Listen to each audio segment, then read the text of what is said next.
Why would you risk it? By the time I was 20 years old, I was already MBBS. And so when I went to KEM hospital, the head clerk refused to give me a form because I was not a graduate of Mumbai. Oh, good Lord. Mumbai. Hold on. Yes. A Padma Shri winner. I met T. Ratan Tata once and Wow. I had a cup of tea with him at Bombay House. So if you can just elaborate about what went into starting of Asian Cancer Institute, what was that thought and how has been the journey? Every time that I have faced a challenge, I have taken a path which not necessarily is the easier one. If you don't know anything about money, how it behaves, there is no point in saying that I'm a very good doctor and I know zilch about money. Don't indulge with money. Let a professional handle it.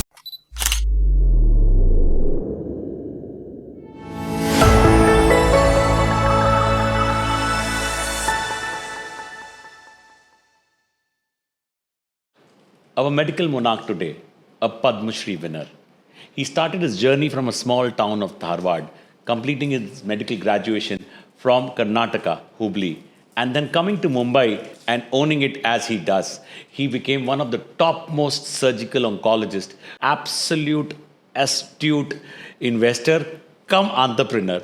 A huge combination of an extremely skillful doctor with a very smart investor coming rarely together is our medical monarch today. He has several publications and trained so many doctors and surgical oncologists, and with his zeal not only to lead the Department of Thoracic Oncology and Pediatric Surgery in Tata Memorial Hospital, he also trained several doctors till date in this field. This is our medical monarch today. This is Nehal Mota, co-founder of Finovate, and it's my utmost pleasure to welcome Dr. Ramakant Deshpande. Apart from being a highly successful medical practitioner, he's also a very successful entrepreneur. And today, we would want to explore his ups and downs being an entrepreneur, his success stories and his message to fellow doctors on what it takes to scale the organization. So welcome, Dr. Ramakant. Welcome, sir. Thank you very much, Nehal and Mukesh. Thank you very much for having me here, particularly in this group of young, energetic crowd. Very nice. Thank you very much. I'm Dr. Ramakant Deshpande, also known as Raman amongst my friends, and it can be sometimes confusing because I have had patients asking me, are you the same Raman or Ramakant or whatever it is? And in fact, the postman has taken back some of the posts sometimes when I receive a letter called Raman Deshpande. Yeah, But for your juniors, you'll be known as RD? yeah, more or less. Yeah. So, Dr. Deshpande, if you can throw light on your, growing up years and what were your great memories, growing up and how were you as a student? I actually come from Karnataka and I was born in a place called Dharwad, which when I was born, it was a small place of, I think, 60,000 population, almost like a small town, sleepy town, but always known for educational background. It has a university, college, school, every single thing that one can think of. And that area is known as a kind of a Chota Mahabaleshwar. My father was a legal person. He had done his LLB and landed family, so he was very busy with all the court matters themselves. My mother was actually a housewife. There were 5 of us, the children. I was the 4th.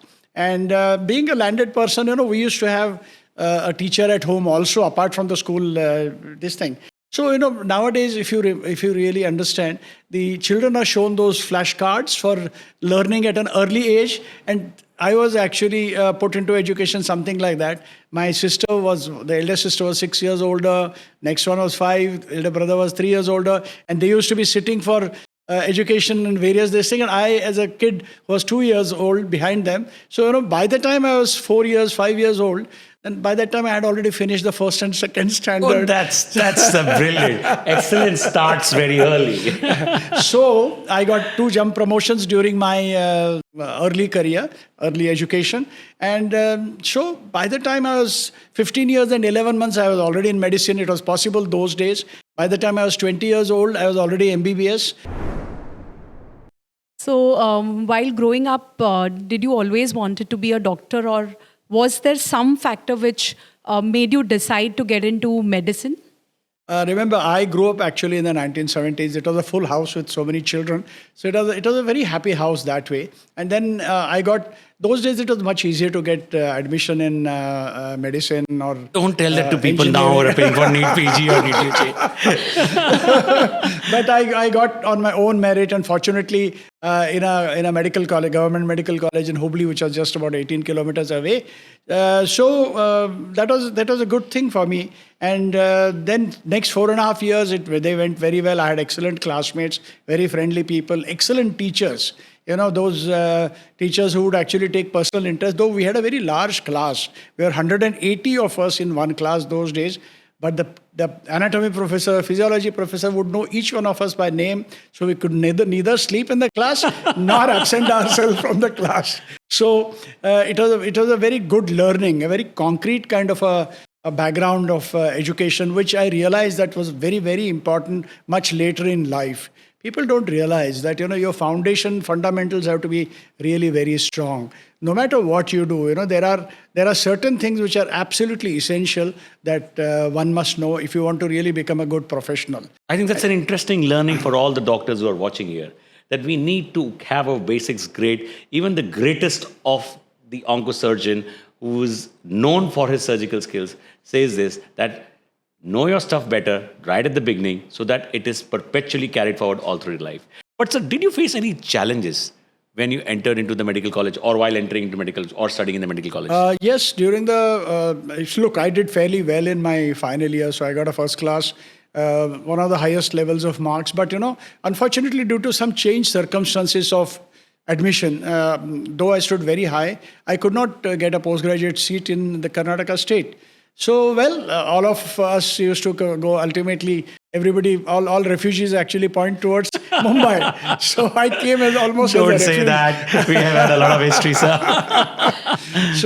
So I came to Mumbai. I had a few relatives here. I had a few friends. So I got a post, and in fact, in Harkishan Das Hospital those days, I got a post. And those days, actually, the posts and postgraduate admissions were not together. So you could actually register with the university and you could get posts everywhere else. So I had to wait for about 1.5 years. And as they say, and in one of those Kapil Sharma show or all those shows, they say कि मुझे मेरी औकात पता चल गई.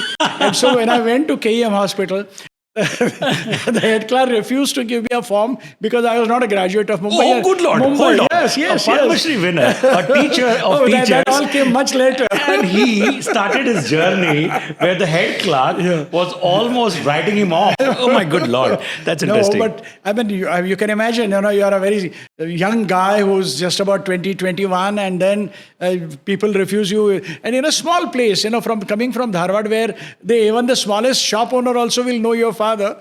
So here nobody knows, nobody gives a damn, nobody cares for you. So, but I think that was a true wake-up call. So I really started working hard from that. So what made you choose this subject, which is considered so morbid and hopeless by most, whether it is non-medicos or medicos, that nothing is going to come out with all these efforts? Still, what made you choose this subject of oncology? For a period of time, I had got my post-graduation studentship, and I did my master's examination. And I spent a good amount of time in the Tata Memorial Hospital during my residency program. I was exposed to excellent cancer surgery, and that's what actually prompted me to become a cancer surgeon, because I could see that, otherwise, those days in the 1970s, mid-1970s, late 1970s, cancer was absolutely hopeless kind of a word, where almost 80 to 90% people would die because of cancer. And I could see here that was not the case in Tata Memorial Hospital. There was a dedicated set of consultants who would actually work day in and day hard. A few people would work unceasingly to make a lot of people live. And that was something which really opened my eyes, and that is what drove me to become a cancer specialist in my life. So, Dr. Deshpande, reflecting upon your journey of getting a Padma Shri Award in 2014, and what are your memories associated with that, and how things have changed for you after the Padma Shri? Yeah, see, Padma Shri came to me sometime in January. That was the time when I really received the news that I was going to get it. Awards, it is basically a recognition at the state level, which comes after you put in a lot of efforts. It is not a single person's prize. Please understand that. This is not like an Olympic prize where a person runs and gets a number one or something like that. This is a team effort. Unless and until there's a team of doctors with you, technicians with you, ward boys with you, patients have actually been treated very well. Without that, nothing really happens. And this was a culmination of an effort which I had put for many, many decades earlier. And that's how this was actually thought about. And that's how I got it. It was just a recognition of a team. Of course, I was happy because it was a recognition. But at a personal level, it was associated also with an internal family tragedy. So, I was not really jumping with joy. In fact, some of the people did comment on it that you don't seem to be so happy about it. But it was nothing to do with the prize as such. But when you're getting something, a recognition, a prize or whatever it is awarded outside, there could also be associated with some withdrawal somewhere else. And that is, but in spite of that, you need to actually go on. And that is what I learned from that. Well, this is an amazing thought. They always say about doctors that when doctors take vacation, they carry a little guilt with them. That time that they're spending with their family could have been done better if they would have served the patient, which is difficult to understand for people. All of us believe in work-life balance. And I think that is a very interesting thought. Wish I could have asked you more about it, but I don't want to get into that zone. But we'll stick to one more learning that we get from here. When we asked him about the question of Padma Shri, he put across the golden words that team before you. And I think he has given credit to the whole team and not just Nehal. That is what we learn from great people. Thank you so much for this learning, sir. So in this journey from being a medical student to being now country's leading oncologist to entrepreneurship, you've met a lot of people in this journey. So some people who've inspired you, and what are the lessons you've learned from them? Look, we keep on meeting people all around, and that is why we have the Guru Purnima, as people from whom we learn. And, you can learn things from anybody. For example, a good stitching you can learn from a cobbler on the road. And the way he's talking to you, he's listening to another person, and his hands are moving absolutely expertly without any problem. And he's stitching that, I don't know, in today's modern day and world, not many people actually have a cobbler doing these kind of works for them. But, that is the time from where I came. And the way they stitch it, they use their hand deftly. I think something you can actually, I've actually learned my tying of the knots from one of those guys to refine that further. I met a lot of people, to be very honest, as an undergraduate, as a postgraduate, during my careers and all that. But sir, looking at you and your success, I'm sure you must have met some elite people around you. Absolutely. And we are really curious. And a little bit of, the kind of journalism comes into all of us mind. That who were those people who came across in your life, sir? I know it's difficult to express everything, but we want you to tell us. As I mentioned, that because of the wonderful work that was being put up at Tata Memorial Hospital, I eventually became an oncosurgeon. One of the most impressive person to have actually my role model, my teacher, my guide is Dr. Praful Desai. I was in fact his student for MS also. Oh wow! The beauty of his hand movements, the logical thought process, and the compassion and the commitment towards the patient care is something which absolutely anyone who actually saw him became his student. There are generations of cancer surgeons across the country who are spread out, who are his students. And he was one of the persons who impressed me the most. That is something as far as professional expertise is concerned. Tell us something, which you can fondly remember about him, which shaped you and your thinking in your life. One thing is, of course, his technical expertise is one thing. Secondly, I'll tell you, his compassion was such that, Tata Hospital would get many private patients, and particularly he was the director of Tata Hospital, so he would get ministers, industrialists, and so on and so forth. And we had limited number of operation theatres, so you could do only so much. And one day, actually, when I went and told him that, sir, we have a very long general ward list, he cancelled his all private list for next 2 weeks, and he said, you do this thing. So I said, but what about those people are going to hound you? He said, don't worry about how I handle them. And he gave those theatres, almost about 12 theatres he gave for entire general ward. So his commitment towards the common cause, compassion towards patients, and he would actually literally, I have seen him sitting by the side of a pediatric neurological tumor patient for almost about 4 hours because patient was not doing well after surgery. So it is something, what makes you a doctor particularly is something completely different from what makes you a financial businessman. Your rewards are different, the targets are different, and your sense of compassion is completely different. It's not that you're a different human being. You're the same human being, except your goals are different. So that is what makes you better. Once again, we see here how a doctor like him of his stature is very politely giving the credit of his life's journey and learnings and his way of practice to his teacher. And with that, one more lovely word. It is the purpose path and not the profitability. Thank you so much for this learning, sir. One more thing I want to ask you, sir, that when you were doing and meeting all these ministers and politicians and all these people, you might have come across some, big names and big people. Is there anything that you can share with us? Yes. I met some very interesting people. But some of the names, like, I met T. Ratan Tata once, and Wow. I had a cup of tea with him at Bombay House. I don't think he'll now remember. Oh my God! Nehal, we're going to say that we had tea with the person who had tea with Ratan. Yes. And he was such a kind man. He made the tea himself. He gave it to me, and we got chatting. And there was something for which I needed to go there. And he received me right at the door of Bombay House. Oh my God. And then he came to leave me there. And I think amazing humility that I could actually sense from him. And that is something, if he can be humble, I think nobody else has any rationale or business in being arrogant. So that is what it was. So he has given us the secret of why he is so humble. And that is where the humility learning is also coming from. Yeah. Besides his amazing upbringing. Another wonderful, great human being I met was the late Dhirubhai Ambani. Oh, wow. And I met him in his own office. I just felt like meeting him one day for no reason, because I used to read so much about him. I wanted to see him. I wanted to see what kind of person he is. So I maneuvered and I got a meeting with him and went and sat. He never asked me why you have come. This was just a few years before he passed away. He also made tea for me, and it was going through my head that why is that Now these you're big making people jealous, sir. In fact, tea with, the Dhirubhai Ambani and the Ratan Tata. So then he got talking to me. Then he realized, during our talk, he realized that I was a cancer surgeon. I was still working in Tata Hospital that time.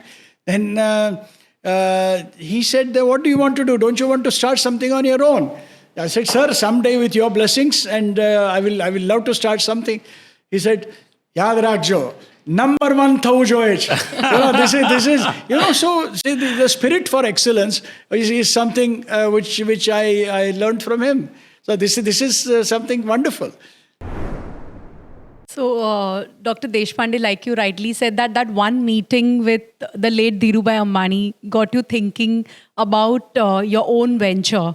So if you can just elaborate about what went into starting of Asian Cancer Institute, what was that thought and how has been the journey? One thing is, every time that I have faced a challenge, I have taken a path which not necessarily is the easier one, but the one which I felt at that time was the right one. So I could not get a MS surgery position immediately after my master's. So I could have got medicine, I could have got orthopedics in that particular state. And it was my state, my house was there, plot of land, everything. My father was ready to build a hospital. But I wanted to become a surgeon, so I came here as a refugee and finally became a surgeon. Same way, after having spent almost about nearly 20 years on the staff, we faced, as a group, we faced certain challenges in continuing as full-time surgeons. And by that time, we had built a good cohesive kind of a group which would work together. And we had an internal discussion and we realized that, all right, we have all, mandatorily, if you spend 20 years, you can actually take a voluntary retirement. So by that time, we had already finished that. So we all decided, and almost about 20 of us left around the same time. And we continued working together in a place which was very kindly provided by the Piramal family at their Wellspring Clinic.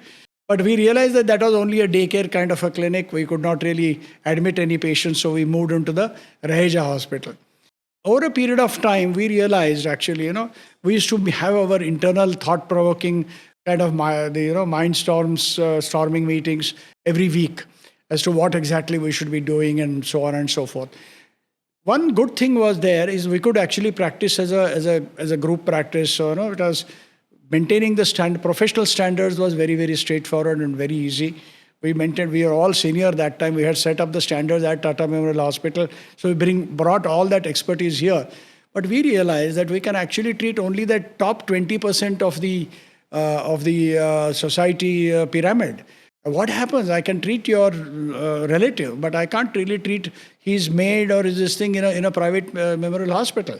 So, like what we could do in Tata Memorial Hospital earlier. So we realized that if you can't fight the system, then you have to create your own system. So over a period of time, we said that, okay, let's build an institution where we could actually have a control over everything and let it be a sustainable, scalable kind of a model. And that's how in 2012, 2013, we started the Asian Cancer Institute at the Somaiya Medical College Hospital. It went on for about 9-10 years. Again, we faced another challenge there. COVID also came in at the same time. And then we moved on to our current thing.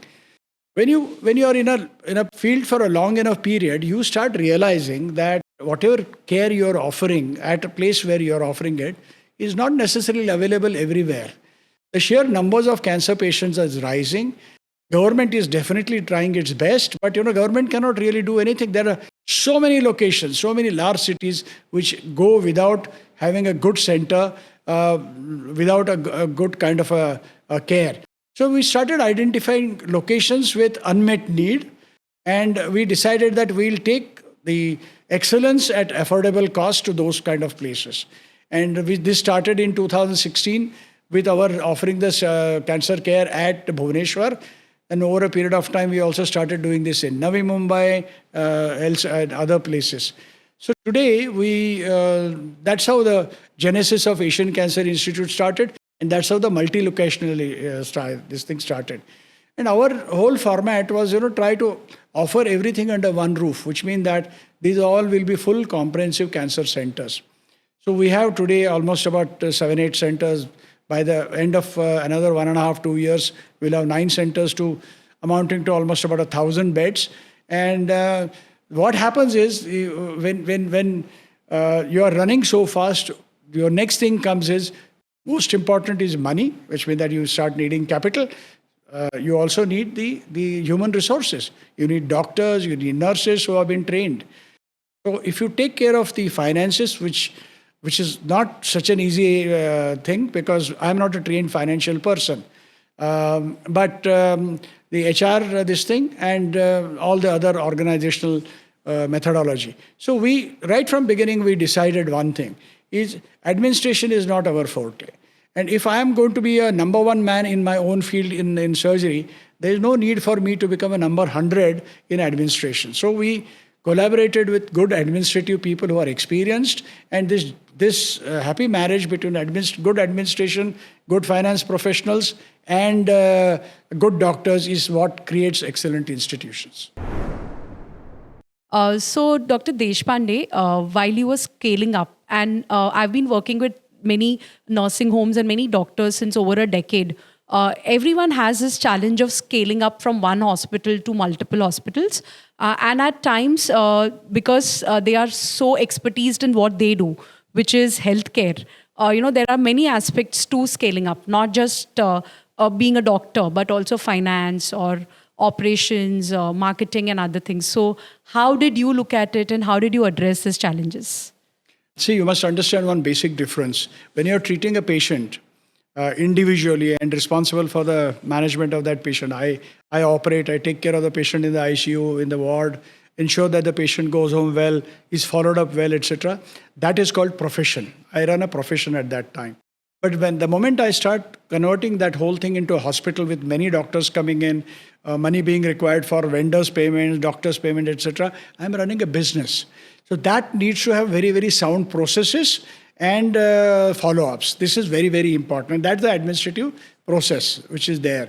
Then the marketing comes into the interactions start coming, your interactions with other hospitals, interaction with the government, interaction with various organizations, so on and so forth. So, it starts becoming, and the dependence is multifactorial.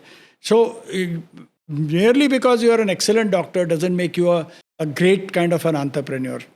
The journey of entrepreneurship basically is almost the same. First you do bootstrapping. Bootstrapping means what? You reduce your intake from the business itself. So, your practice money you don't take out, or maybe you charge less or something like that. But when you want to make it multi-locational and multi-city kind of a thing, your processes, the management information systems which are there, which means that how many, the Marwadis have a very smart way of doing this. It's called a Parta system. Kitna padta hai, kitna nikalta hai. And this is not only for money. It's a quality generated also, which may mean that if you are putting a factory of manufacturing, say, cups, then what is the quality of the cups which is happening? What is the shine of that? And so on and so forth. So like that, the management information system in every hospital is the patient-related outcomes, the finance-related outcomes, and the perception-related outcomes. These are very, very important. You may be treating the patients very well. You may be treating it very, very economically. But if the feedback which is coming up on your internet, if it is not very good, then there's something. I'm not saying you're doing a wrong service, but there's something which you're not attending to. Because mind you, the word of mouth also has a lot of effect on what you are actually doing, because you want more patients to come. So all these kind of things have to be handled very well. And to be aware of all these things is very, very important. I did not know all these things earlier. And I also slowly and steadily learned it. See, finance is something which is basically a means to an end. You can't really make money for making money. It's the purpose for which you are wanting to make it. And that is exactly the thing. As an individual, what do you want? You want a comfortable life for your family and for yourself. Most professionals, be it a woman or a man, for themselves, they may not really want so much, but they want their family to be comfortable. You want your children to be provided good education, good health, maybe good holidays, and good future to some extent. You can't really go to the third generation and all that kind of thing. So if you're going to deal with money is like a patient, right? You need to know everything about that, how the patient is going to behave, what is the diagnosis, what happens if you treat the patient this way or that way, how it is going to move. All these particular things have to happen. If you don't know anything about money, how it behaves, there is no point in saying that I'm a very good doctor and I know zilch about money. Don't indulge with money. Let a professional handle it. And I would say, unfortunately, 99% of doctors are like that. There is a grandiose illusion that I am too good and I'm going to take care of myself, my work, my family, my finances, my HR services, my marketing, my branding. And I think that's a lesson to learn for all of you, that you need to understand your role. And you cannot be everything. You cannot be the CTO, you cannot be the CEO, you cannot be the CMO, and also be the doctor. That's interesting to learn. Absolutely. Bill Gates actually said that, if you want to be really successful, there are 3 things which are really required. And in business, that's what he meant. One is, of course, you have to be a technocrat, like what he himself was. You have to be an excellent manager. And third one is, he used a different word which I can't use it here, but he had a bit of a bad man. So, they had those 3 people, So that's how Windows became such a huge kind of a product.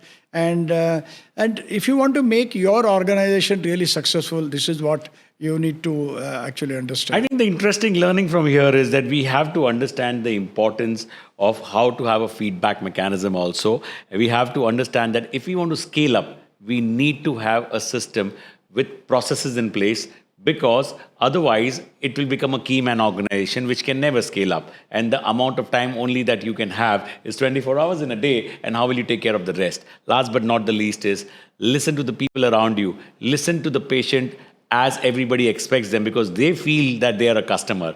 You feel that they are a patient. But in this era of customer centricity, we need to transform it to patient centricity. That's an interesting learning that we get from this conversation. So, Dr. Deshpande, what role has your family played in this journey of yours? And I know it's a cliche question, but how do you achieve work-life balance? To be very honest, I'll tell you one thing. If you're an entrepreneur, you're not likely to achieve a great balance in your work life because you will always be, kind of tilted towards your work. You'll spend more time towards attending to your that baby rather than your real babies. At least in the early phase. So true. Yeah, it's unfortunate, but that is how it works. Not only here, internationally it will work the same In all way. professions. Yeah, in all professions it will work the same way. But I think this is very important because you need to see, without your family, basically you can't really do anything. You need to have a very, very stable family, and I'm very happy with what my wife and my children have done. She's the one who brought them up so well, and my contribution is just helping her bring those kids in this world. That's all. Otherwise, of course, I have attended the Parent-Teacher Association meeting and all that kind of thing. But this is your guilt speaking, sir. But I'm eternally going to be thankful to my wife for the kind of unstinting support that she has given me, not only psychologically, but as far as mental peace wise, as well as financially. Narayan Murthy's the first contribution of 10,000 came from his wife. So something like that happened in my Asian Cancer Institute also. So that is exactly how it happens. So, but at some stage, you need to actually divorce the financials of the company from the family finances and put them on a very secure note. Not risk everything for this thing. So this is very, very important. So you pointed out to a very important point that we need to have a clear demarcation between business finance and personal finance.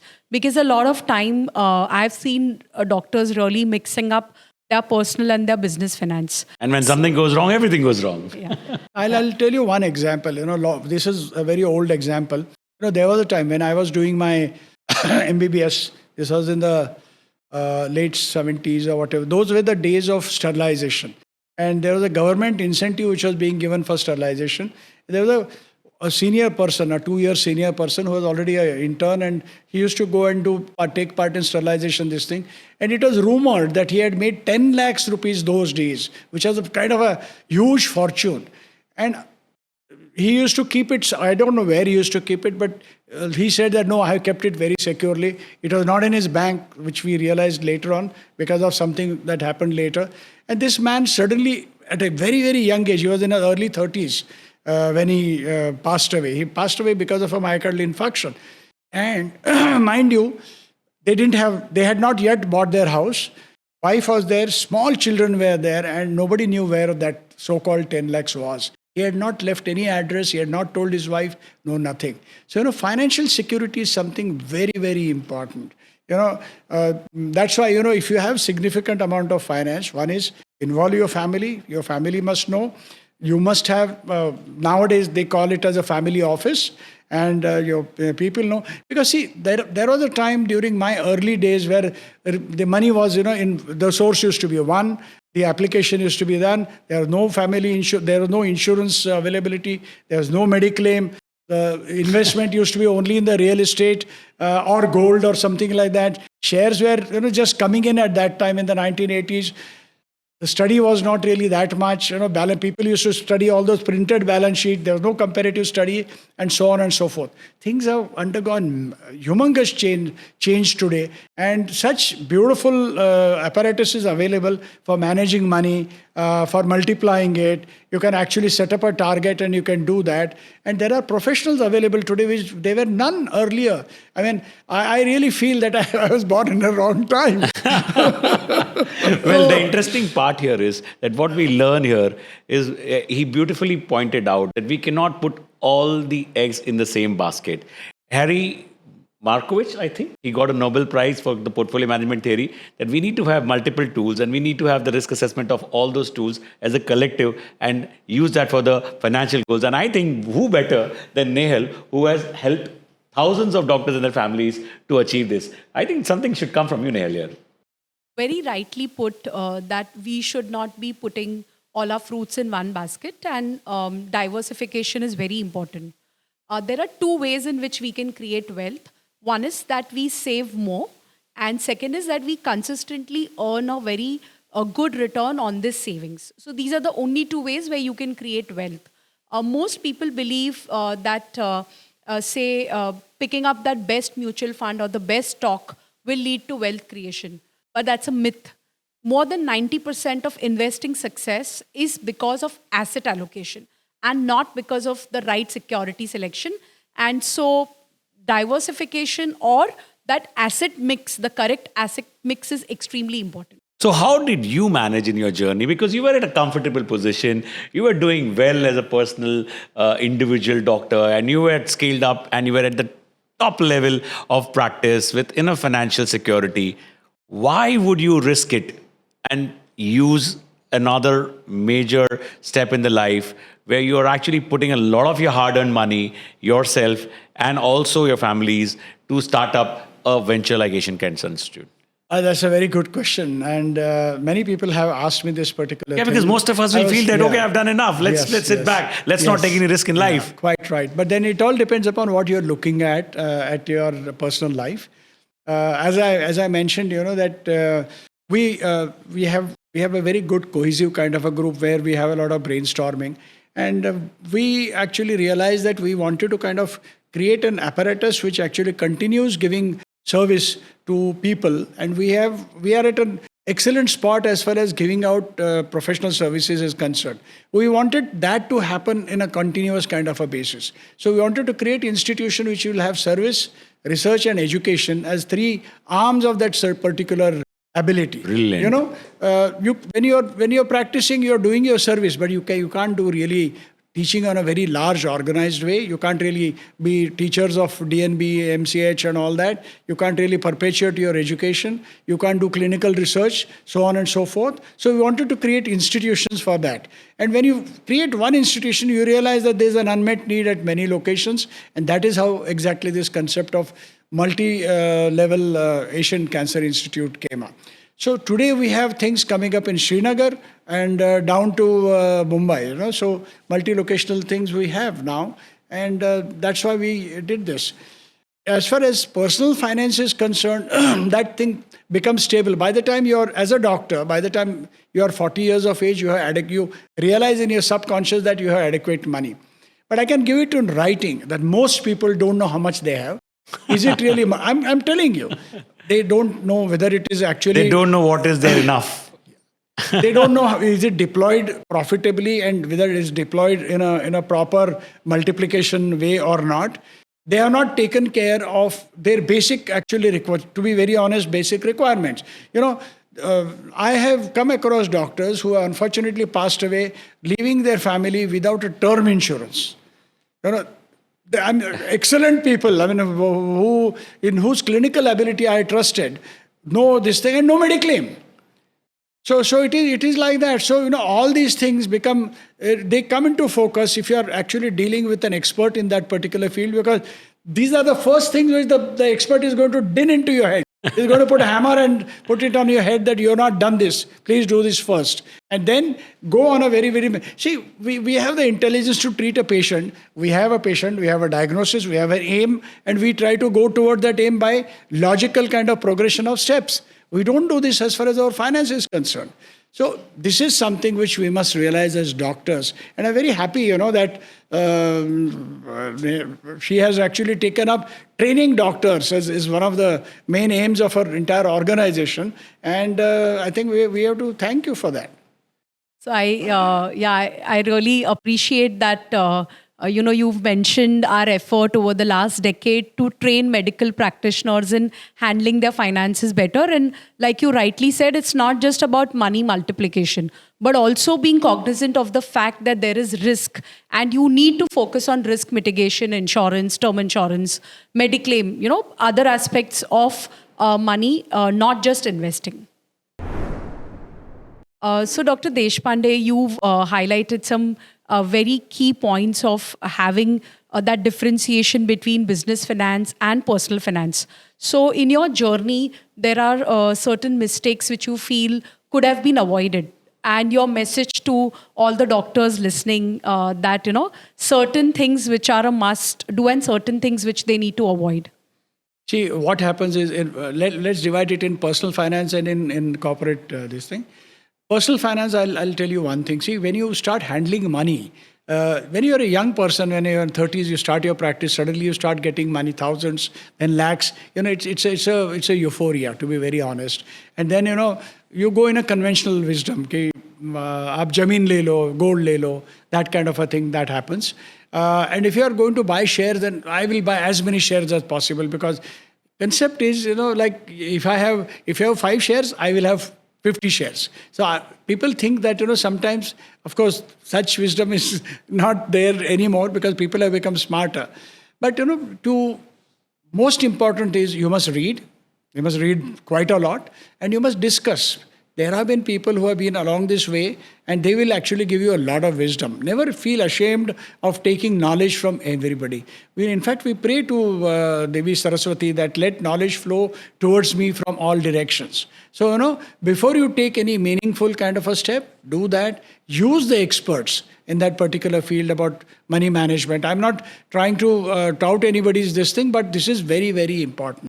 I could have probably had much more if I had this particular wisdom much earlier, because my journey is started in 1986 and is almost like 40 years now since I've been in the investment game.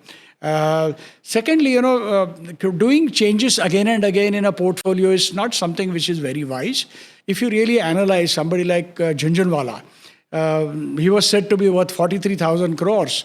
I'll tell you one thing, 80 to 90% of his wealth was concentrated only in 9 shares, which he never sold. Yeah. And same thing with Warren Buffett, same thing with everybody else. What you see is identify things properly. We keep on saying, अच्छा आदमी मिलता है जिंदगी में तो उसे नहीं छोड़ो. अच्छी स्क्रिप्ट मिलती है तो उसको भी नहीं छोड़ो. That's a golden nil for your life. I think... because, when the script multiplies 3, 4, 5 times, that itch, nahin, I'll sell it, book it, and then I'll buy something else. When you know that it is doing well, take a considered kind of this thing, advice, whatever, and then you work on that particular thing. So stability is something very, very important. 2 things, as they say, fear and greed. If you can control, then you can, achieve quite a lot. As far as this is personal finance is concerned. As far as the corporate way of doing things, I'll tell you one thing. A lot of people make money, but a lot of them lose money because of wrong steps. So it is not how many right things that you do in life, but how many wrong things that you do in life, which will ultimately decide where you stand. This is something which we should never forget. You will find so many people, every 10 years, the topmost people in business will keep on changing all over the world. If you really analyze, last 20 years, who were the biggest? They may not be there, the same thing. Why? Because they diversified into something completely unassociated with their strength, and they lost heavily in that particular thing. People who were absolute kings in their own field have gone into an unassociated kind of a field and dumped everything that they have. So don't ever forget, if you buy something which is not required to you, then you'll have to sell what is required by you. So this is something which, it's not my sentence, this is Warren Buffett's sentence. But it rings well when you say that. I think this is something very, very important. I was associated with a diagnostic center early in my life. Not my own this thing, but associated as an advisor. And I realized that, things which don't have a lasting kind of a value, which don't really leave a residual kind of a value, have no future. So don't undertake things which have no residual value in that. Because, it did make money, it paid back its loans, everything was perfectly fine, and then it got extinguished. So the person came back to exactly where he was 10 years earlier. So there is no point in doing anything like that. And this is a lesson which I learned. I think what Dr. Deshpande, very rightly said that, you spend a lot of time in identifying good businesses. Once you set your hands at good businesses, you stay invested for a long time. Just because it's become 4 times, 5 times, 10 times, that should not be the criteria for you to sell. The company is going to run for 20, 30 years. Till the time the company is running, it's making money. there is no need for you or compulsion for you to get out. So he's bought a very important concept, which is long-term investing, to all of us. See, what I would say, if I was 30 years of age today, and if I have the knowledge what I have today, I would realize one thing is that being a doctor and managing money are two full-time professions. You can't run two full-time professions at one time. So if you want to really are passionate about managing money, and if you're ready to forget your medicine, by all means go ahead with that if that is your passion. But if you want to pursue being a doctor and a meaningful doctor at that, because please understand, medicine is no more a part-time job. You have your vicarious responsibility, your medico-legal responsibility, and it can wipe you out in one shot if you're not very careful about what you're doing. So in that case, take help of the professionals and, let them do their job. But understand also one thing, delegating something is not abandoning it. So be involved with your money management at regular intervals. Interact with them for setting up your goals, your achievements or whatever it is, because you are going to input your money into that particular apparatus, which is going to be built up around your needs, your aspirations, your requirements, etc. And then it is going to actually go on a work. Always remember one thing, there are two phases in life. One is when you are making money for yourself and your family and all that. And number two is when money is making money for you. And I personally can vouch for one thing, is that the second phase is much more enjoyable. So I would say that, you go ahead and do this particular thing and it will really leave you very, very happy. So I think this is something to learn forever, that it is the same principles, whether it is in healthcare or it is in financial management. We need to choose what we want to do and explore the core competency and the various aspects to it. We cannot sit tight on one particular small model which may die out on its own, because then it will not. You have to metamorphose to creating value to what you're doing. As Sir said, it should have a residual value which can enhance itself. You need to understand that just because something has given you a lot of returns, that doesn't mean you stop at that. You need to start looking at what more can be done. And it can be also with the perspective of finances, but also with the perspective of services that you can give back in the field that you are. Last but not the least, always be smart enough to choose the right experts around you to take care of those expert field, whether it is to run your business, whether it is your marketing, whether it is your finances, because that is where we make a mistake and that is where we go wrong and we will go down the hill. I think it was a great learning in this journey. It was one more amazing session with a great medical monarch, which is going to create a lingering thought in our brain that what is it that they do differently, or they do the same thing in different ways, that helps us to achieve those goals which we always want to dream of to achieve at their level. Thank you so much for being here, sir. It was really kind of you to share some time with us. So I guess, what you are talking about is collaborating with professionals like us, where we expertise, and it's a full-time job to manage money. And basically our objective is to free up your time for what you do the best, that is serve the patients, while we focus on serving your family and your money, and basically letting that money work for you. And mind you, it's a common good also, because your money, once it comes into meaningful kind of a multiplication, you're doing a national good. Right. That's I a think it's larger a good. very, I think it's a very good point. So it is not just making money for yourself, but also to use it for the right purpose, besides your own purpose, also for the national economy. Right. Yeah. We wish more and more doctors do well, because that's a very good way to contribute back to society, apart from whatever you're already doing for patients and the healthcare industry. Thank you. It was a pleasure. Thank you so much, Dr. Deshpande. As a mother of 6-year-old son, I have some great lessons to take back to him. One is humility, from what you learned from Sir Ratan Tata. And also you said that what Dhirubhai Ambani told you, that you excel or think of becoming number one in what you do. And also that, how that whole journey from being a doctor to being an entrepreneur, and now, after 4 decades also having that kind of spirit to go multi-city, multi-location, that kind of aspiration. So there's a lot which I personally learned, and I'm very sure a lot of doctors listening to you would have learned today. Thank you so much for your valuable time. Thank you. Thank you.